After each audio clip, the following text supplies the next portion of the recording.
We've got another interview for you guys here today with a member of the Drop Servicing Partner Program, Fredrik. He's a pretty successful member of the program. He's been a member for a while now from Sweden. And maybe Fredrik, just start off with tell us a little bit about yourself, where you've been and where you're looking to go. Sure, definitely. Fredrik, 27-year-old guy from Sweden, sports guy, music guy, love sports, love music. That's really my passions and my spare time. When I started or when I found the DBS Blueprint, I was living in Barcelona actually. And the problem I had that made me want to discover this of building my own business basically was that I love Barcelona. I really, really love that city, but I was living far away from my family. So I really wanted to find something where I could be at both places, basically, because if you have a job, which I had in Barcelona, you need to be at the office at certain hours, and I couldn't really just go whenever I wanted. So basically, I just wanted to see like the possibilities, and I went on YouTube, and then your ad dropped right into my face, and I was just like going to your webinar, and from there I was like, let's just try it out and see what happens, basically. Yeah. So awesome. Okay. Yeah. So like you basically had a job in Barcelona, you were looking for more location freedom, essentially. Yeah. How long did it take you to find the drop servicing blueprint? Like, did you look into any other business models before? Or? I looked into high ticket selling on remote basis first. So I started looking at some YouTube videos and like starting to like educate myself in high ticket sales, basically. Tried to like find Facebook groups where like ClickFunnels and stuff where people are posting that they need high ticket sellers. And I was thinking that maybe I could apply for one of these remote positions where I can close deals at a 15% commission basis or something like that. So I was looking at those YouTube videos, and that's when your ad popped up. Gotcha. Okay. So I was like, oh, maybe this is a better idea. And then I just switched focus. So yeah, that's what happened. Okay. And what kind of drove you towards building an online business versus having the job? I guess it was just that location freedom, but you could have found an online job, I suppose. So what was kind of the driving force for you there? Even though like you could earn a lot of money as a high ticket seller and also it's location freedom, I think it was the like dependency. Like if you have something on your own, you're only dependent on yourself. And also I can do it in my pace, basically, without pressure. Like I can set it up in my pace and I can take it where I want to go rather than, just working for someone else and working on their demand, basically. So I think that was the thing. And also eventually when you build an online business, you can start replacing yourself. So that was also something that motivated me to do that instead, because even though I don't know where people want to go, but even though you want 5 or 10 or 15 or 20K extra, like if you have a passion for something else, you can still build this online business and just get that passive income. So that's what motivated me to just in a couple of years trying to build a passive income while I'm doing something else on the side as well. Yeah, 100%. That makes sense. And what drove you towards the drop servicing model in particular, beyond just popping onto my ad?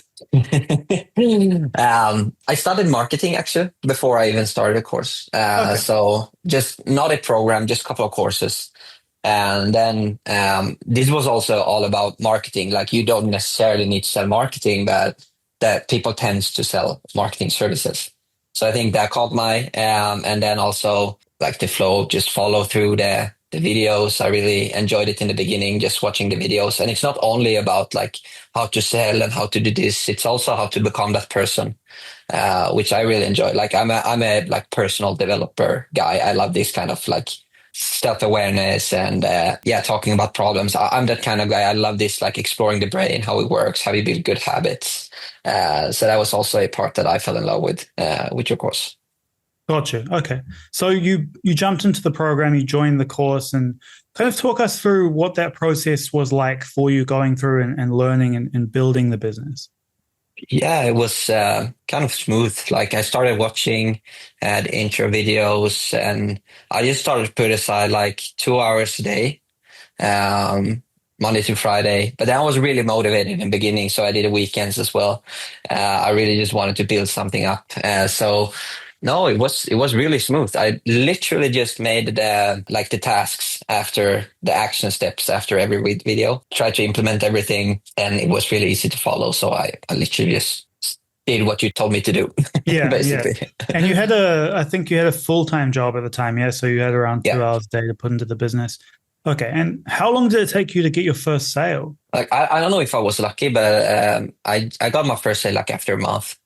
Wow. But yeah, so I started to doing this LinkedIn emailing outreach, and I basically just took the copy that you provided, like we're in pre-launch mode, so blah blah, blah 50% off to a couple of companies in the space, stuff Yeah. like that. And then I just got a response. I got on the call, and I was super nervous because I've never been on like a Zoom selling call. Like I've been working with sales, but like cold calling and stuff for Yeah, yeah. companies and selling like cheaper services like mobile subscriptions and stuff like that. So I was really nervous, and I just followed your script, like walked them through the different packages. And then I sent him an offer to email. And then like 1 day later, he responded, "Yeah, let's do it." And I had no idea how to send a freaking invoice. So I called my dad actually, because he's been running businesses his whole life, basically. Yeah. And it was like, "Well, have you registered a company?" I was like, "No." It was like, "You should do that so you get a VAT number, like a tax identification number for your business." Blah, Yeah. blah. All right, okay, I did that. We did you do that with the Swedish tax department. So I did that, filed that, sent the invoice, and then yeah, it felt really good. Even though I didn't make a lot of money on that sale, I think it was like maybe $1,000 for a 1 minute video, something like that. With the costs as well, I probably made like $300 or something on that video. But Gotcha. it was just cool to see that it works. And for me, it was like, is it this easy? Like I've only been doing this for a month. Like Yeah. this is Yeah. gonna be so easy. But then I came to find out that, all right, it's all about volume as well, and all about personalization. So even though I got one sale in my first like probably 50 emails, I thought like, all right, am I gonna get a sale every 50 email? This is gonna be so easy. But that Yeah. wasn't the case. So Yeah. then it Yeah. took Yeah. a couple of months till I made the next one, and yeah. So, but Yeah. that really got Basically. me motivated to keep going. That I Oh, saw for that it sure. worked. Yeah, I think that's kind of the most important thing. Once you've got that first sale, then you truly believe that it works. Until you get to that Exactly. point, your brain's always telling you, "Oh, it works for other people, but probably not going to work for me." And your brain just wants proof, not promises. So you got Hmm. to that point pretty quickly. Okay. Yeah. Well, talk us through the process of going from that point of getting your first sale through to achieving your next goals in your business, like revenue numbers and that sort of stuff. Yeah, so after like I closed a couple of deals on discount, I tried to look at my like, let's say if I made 10 sales, I tried to look at what those companies had in common, basically. Like what's the target profile that I've been managing to get on a call? Like, is it the marketing manager? Is it the CEO? Or what's the company size? What area and what niche, basically? So then I tried to focus on those niches, which ended up being like software and medical space, basically the two niches I'm only targeting right now. And just try to, approach them the same way. And then I've been trying so many different approaches, like sending just a message, sending a message with a video, sending a Loom video. So I started working more with video, which been working really well for me. So that's how I managed to get more calls, like presenting stuff over video. So basically what I've done is always reaching out and tell them, "Hey, you can get this free video strategy. I can record a video strategy for you and I can send it your way. It's only 2 minutes of your time where I just walk you through your website and tell you how and why you should use the video instead of your text," basically. So that's how I've done it. And it's been working really well to get a lot of calls. So just try to basically optimize the LinkedIn outreach and started to do cold emailing as well. But I really wanted to maximize. So I did some cold emailing for quite some time, but I came to find out that I couldn't really manage it so efficient because I was so focused on making those videos great for LinkedIn. So I took the cold emailing down and just kept focusing on one system and optimizing Focusing on it. what's working in your business. Yeah, Right? exactly. Okay. And that's interesting as well. I mean, you got that first sale was $1,000 of revenue. Recently, you landed an $18,000 sale for a single video, right? So talk us through kind of the process of the mental side of it, but then also just the practical side of it of going from selling a $1,000 video through to an $18,000 video. Yeah, so like I think something that is really important is to start also gather testimonials and stuff like that because people are often willing to give that. And I started to also ask for video testimonials, which is working really well. And then I had the team to edit the video testimonial together with a logo animation and some pictures from the video. So it looks like a short documentary. So that is something that has been really working well when they see credibility from other customers that they've been willing to even record a video for you. Like that gives a lot of credibility.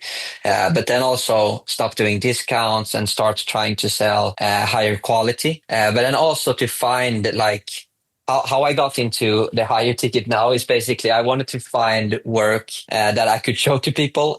So I basically just reached out to all the different teams that I'm working with and said, hey, do you have something in 3D? Do you have something in this space that I can borrow and send to a couple of clients, blah, blah, blah. So that's how I did it. I just gathered work for the quality I want to be able to sell. So I had something to show. And that's how I got to 18K. Like this is the first 3D medical video we produce, but they think we've done it for probably years because I could show them so much work Yeah. Yeah. that I've done it a couple of times before. Yeah, I think that's what a lot of people miss as well with drop servicing. The entire reason that what we do works is because we're gathering all of the experience from as many freelancers as possible, gathering as much portfolio work as possible, then using that portfolio work to land clients. And that's what actually allows us to charge high prices from the beginning if we want to. The thing that I usually see with people when they're starting their business is more of it's a mindset thing. Like I can't imagine charging $18,000 per video. They feel, and even $1,000 for them is a lot in the beginning as well. So a lot of it is really a mindset thing in the beginning, but then also the practical side of it of actually gathering as much portfolio work as possible from as many freelancers as possible to create specific niche-based campaigns is kind of the key strategy with what we do really. So that's really cool. Like you've implemented that perfectly, essentially. And I'm interested to learn a little bit more about the process of kind of building your business step by step, and automating different aspects and creating systems. How do you go about that process of, actually building the thing, having a business that's running for you? What have you automated? What have you not automated? What have you scaled? What's your next goals and so on? So I've automated pretty much my entire LinkedIn outreach. I've like built sequences and then I just build targeted lists with Sales Navigator and I can just with like a couple of clicks just take one list and just put it into the sequence that I built. And then like this runs Monday to Friday. So Monday to Friday sends about like 40 connection requests a day and then messages, email and follow-ups. And that is all automated. So I've been working a lot with the copywriting and I also got a lot of help from that with Steve as well. Like how to write copies and how to stand out. So from the beginning, I used to only use your templates and trying to twist and tweak them in my own unique way. But then eventually I started to write my own copies and just, testing, seeing what works, seeing what not works, optimizing, keep the one that's working and get rid of the one that's not working and then writing a new one again. And, just having like probably 2-3 different campaigns going on at the same time. A/B split testing, which is the best way to see what is working and what is not, basically. I've automated that whole process. I take care of the projects myself, so that is not automated. I work with different teams for different levels of video, basically. So I work a lot with the team that you get in the course from you.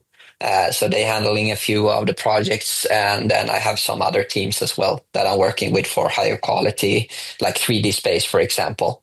That is how I'm working right now. LinkedIn posting. I'm posting a lot of LinkedIn. I started to do trying to do something called social selling, which is really good as well. Like you're posting a lot about what you do and why it works. And then you see the people that engages with your posts, basically. And they tend to not be connections. They tend to just end up in your post for some reason. And then you see that they've commented or that they liked it. And then you can put them into a sequence. So you build a separate sequence that basically say, hey, thank you for liking my latest post. Let's connect it. And then you take it from there. So that's social selling. So basically you gather leads from just posting content about your service, basically. So that is how I've done it lately with LinkedIn, just building a great presence with LinkedIn and taking people that engages with me on LinkedIn and sell my services to them, basically. So that is Yeah. nice. Yeah, Like that's the awesome, man. Yeah, I mean, yeah. you've built a really simple system. It seems like your business is really simple, and I mean, Yeah. what kind of revenue numbers are you doing per month at the moment? Yeah, so now I will hit the exact, like almost exactly 10K a month this year. Wow, that's So it will sick. be, yeah, so the yearly revenue would be a little bit more than 120K this year. Yeah, and you're just Yeah, doing it on the side. Essentially, you've still got a job, I think. Yeah. yeah, exactly, exactly. So I'm not like working in my business 14 hours a day. Like I'm probably 4 hours, 3, 4 hours a day, maybe right now into my business. And yeah, I managed to get over 100K in 1 year. So that's amazing. Yeah, not bad, not bad. Awesome, man. Okay. And in terms of, people getting into drop servicing, the drop servicing partner program, what would be your best advice you could give to someone starting out?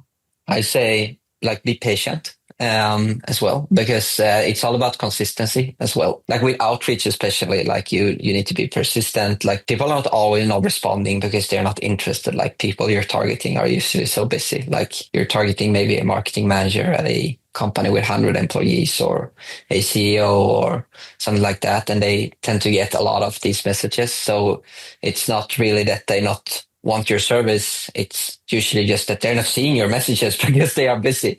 So Yeah. persistence, be patient and trust the process. Like building a brand. Like I was quite naive in the beginning. I thought that I could just go out there and scale my business to like 100K a month in like a couple of months because I was like, this is going to be super easy. But then I came to understand that even though you have a service that a lot of people want, like it's all about building a brand. Like when you start selling your stuff to customers and they are happy with the work, the rumor will also start spreading. You have word of mouth. Like I've get a couple of deals every now and then just from old client that send me an email like, hey, I have a friend that's running a business. They want video. Like the pipeline takes time to build up. These things only starts happening after you've done a certain amount of sales and you get into a certain point, and you can only get to a certain point in so much time, basically. So I say be patient, build a brand, and just trying to get some nice portfolio, gather testimonials, and trying to build a brand presence, basically. Yeah. Yeah, 100%. That's really good advice. And I mean, what would you say to somebody that's on the fence about joining the drop servicing blueprint? Like, what would you tell them?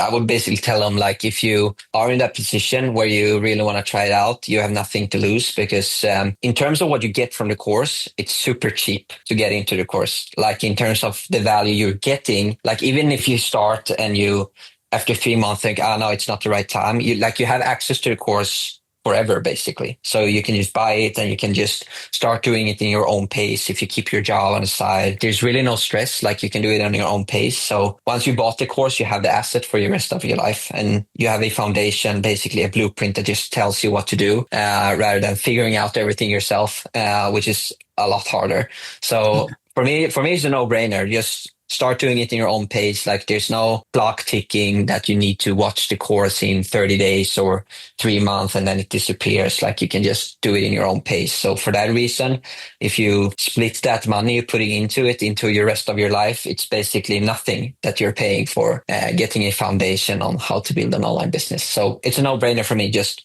do it, just buy it and do it in your own pace. 100%. Yeah, I like that. Awesome. Well, I really appreciate that, Fredrik. I think everything that you shared today is super helpful for everybody watching. And yeah, I'm really looking forward to following your journey and seeing the next level you achieve. Mm-hmm. Thank you. Thank you.